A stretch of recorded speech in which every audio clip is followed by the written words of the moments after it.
All right, good day everyone. Welcome to this exciting lessons on electrolysis calculation.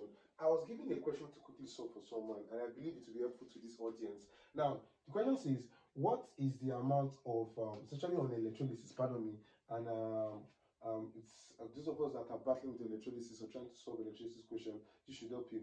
Now, the question says, what is the amount of mercury liberated if the same quantity of electricity that liberates 0.65 grams of zinc is applied?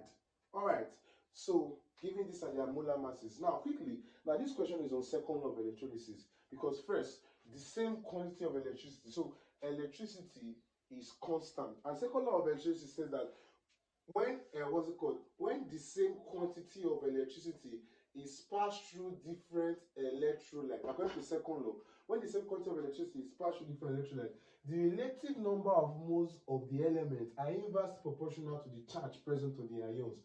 Okay, now we cannot derive this equation from second law of electrolysis, where E is charge and N is number of moles.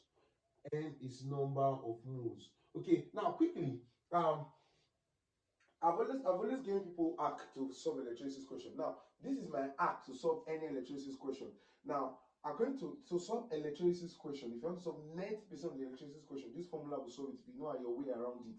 So maybe I'll do a video on how we can solve this one, use these formulas. Now, this formula says Q, quantity of electricity, equals to FEN.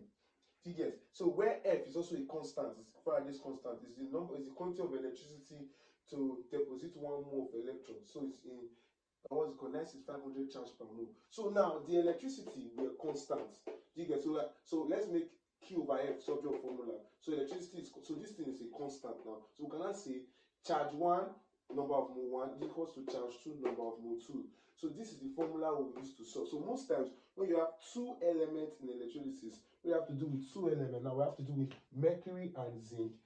They are discharged. Normally use these formulas. Okay, I've derived. Now let me quickly solve it. Now the formula has to do with mass. Formula has to do with mass. Now quickly, the formula has to do with mass. Now quickly, number of mole 1 charge 1 is equals to number of mole 2 charge 2. Okay, all right. We have that the number of mole 1 can be mass 1 over molar mass. Do you get?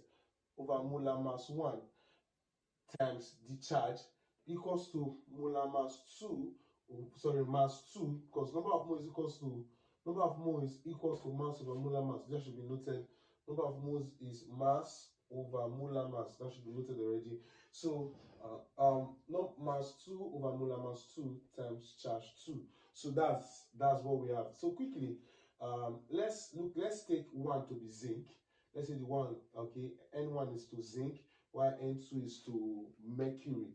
Okay, now the mass of zinc was 0.65 gram. So it is here.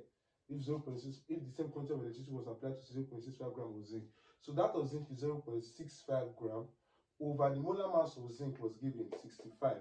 Do you get? So the molar mass of zinc is 65.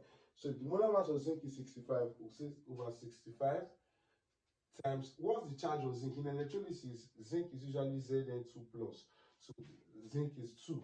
The ions of zinc are usually 2 plus. Now, we are looking for what amount of mercury. So what mass of mercury? So we have M2, let the 2 be mercury. Then the molar mass of mercury is 200.5 times. Now, the charge on mercury ion is usually Hg2 plus. They are in the same group in the periodic table. So this is 2. Yes, so zinc and mercury are of the same group, so their charge is usually 2. So charge, we cancel charge. So therefore, we have their molar masses. So let's find the mass. So therefore, we'll cross and multiply. We can say 0.65 times 200.5 is equals to M2 times 65. So divide both sides by 65. Divide both sides by 65. 65 here go, 65 here go. So therefore, M2 is going to be, then in a calculator, 0.65 times 200.5 is divided by 65. So I'm going to have 2.0, 2.01 gram, or you get 0.005 grams. So that should be actually the actual figure. So case of solve and zoom. So if you approximate this should be equivalent to option A. So simple. Until the next video, it's a bye. Have a nice day.